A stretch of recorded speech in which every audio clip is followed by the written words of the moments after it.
नमस्ते दोस्तों, horror films Hindi में आपका स्वागत है। आज मैं जो कहानी सुनाने जा रही हूँ वो शायद आपको हैरान कर देगी। अगर आपको डरावनी कहानियाँ पसंद हैं तो मेरी ये कहानी आपको ज़रूर पसंद आएगी। तो चलिए सुनते हैं मेरी ये दिलचस्प कहानी।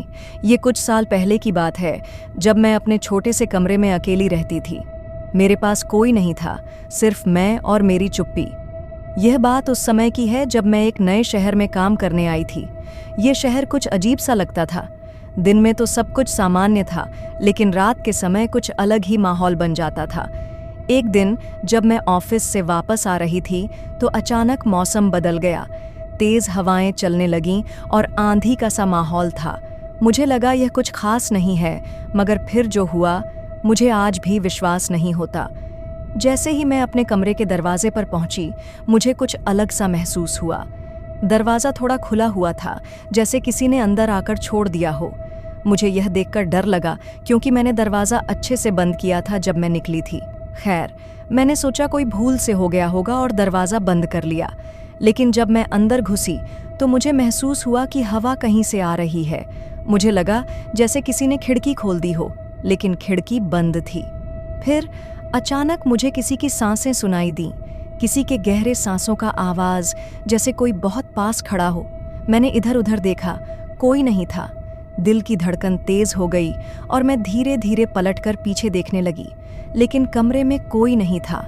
वो लड़की मुझे देख रही थी और उसके मुंह से अचानक एक ठंडी आवाज़ निकली, तुमसे मुझे मदद चाहिए। मैं हड़बड़ाते हुए बोली, क्या तुम ठीक हो? वो कुछ नहीं बोली, बस मेरी तरफ देखती रही। मैं डरी हुई थी, पर मुझे लग रहा था कि शायद ये सब मेरी दिमागी हालत का असर है।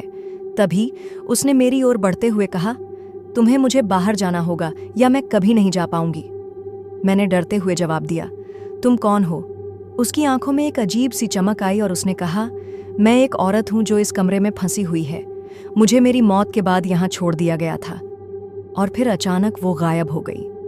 जब मैंने उस लड़की को देखा, मुझे समझ में आया कि जो कुछ भी हुआ वो सिर्फ एक भ्रम नहीं था। उस दिन के बाद मैं कभी भी अकेले उस कमरे में नहीं सोई। आज भी मुझे वो रात और वो लड़की याद आती है।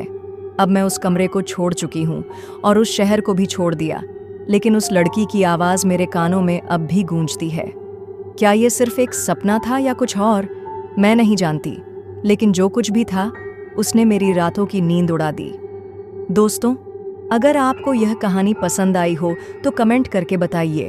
और हाँ, अगर आपने भी कभी कुछ अजीब महसूस किया हो तो ज़रूर बताइए, क्योंकि कभी कभी हमारे आसपास कुछ ऐसा होता है जिसे हम समझ नहीं पाते। अगली बार फिर मिलते हैं एक और डरावनी कहानी के साथ। तब तक सुरक्षित रहे।